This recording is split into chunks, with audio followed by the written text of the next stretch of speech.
दर्शक महानुभावहरू नमस्कार। एमालेको सम्पर्क कार्यालयमा पुगे बालेन्द्र शाह बालेन। झापा क्षेत्र नम्बर 5 मा चुनावी माहौल के भइरहेको छ, बालेन कहाँ कहाँ पुगिरहेका छन्, केपी ओलीले के गरिरहेका छन्, सम्पूर्ण समसामयिक समाचारहरू लिएर उपस्थित भइसकेका छौं। दर्शक महानुभावहरू, चुनावी दौडधुपका बीचमा दमक नगरपालिका वडा नम्बर 3 मा फरक दृश्य देखिएको छ।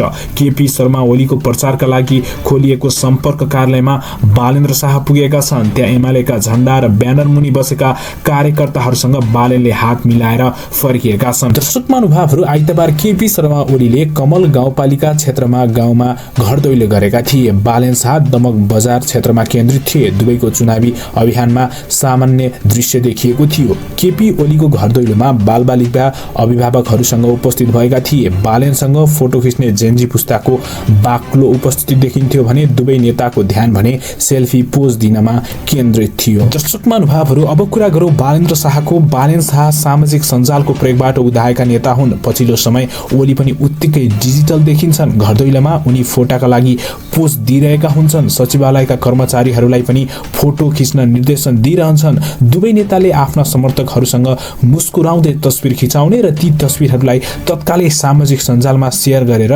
मतदाताको ध्यान तान्ने प्रयास गरिरहेको देख्न सकिन्छ। अहिले भोट माग्न जाँदा केपी ओली र बालेन्द्र शाह दुवैलाई जनताहरूले प्रश्न गरिरहेका छन्। यी भिडियोहरू हेर्नुहोस्। डुबिसकेको छ यो देश, डुबिसकेको देशलाई रेस्क्यु गर्न 8 करोडको गाडी होइन, बालेन शाह हेली चढेर आउनु पर्छ। पहिलो कुरो कसको घरबाट निस्क्यो? मेरो त निस्किएन। होइन हजुरको होइन, तर पनि मेरो भनाइ चाहिँ नेताहरूको घरबाट निस्क्यो, त्यति चाहिँ हो नि त। त्यो भ्रष्टाचारको सबैको जिम्मा त मैले लिन सक्दिनँ। तपाईँले यहाँ बाटो ठेका लिएको छ र भ्रष्टाचार गर्नुभएछ भने त मैले त थाहा पाउँदिनँ।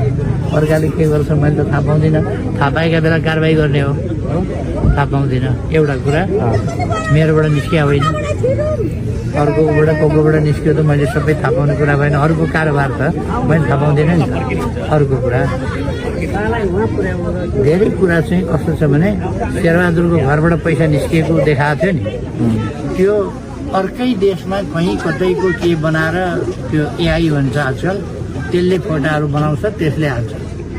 अनि यस्तो भेटियो देखियो भनेर एउटा 1000को नोट यसो देखाउँदै हिँडेको चाहिँ मैले देखाएको थिएँ। यो जलेको नोट भेटियो।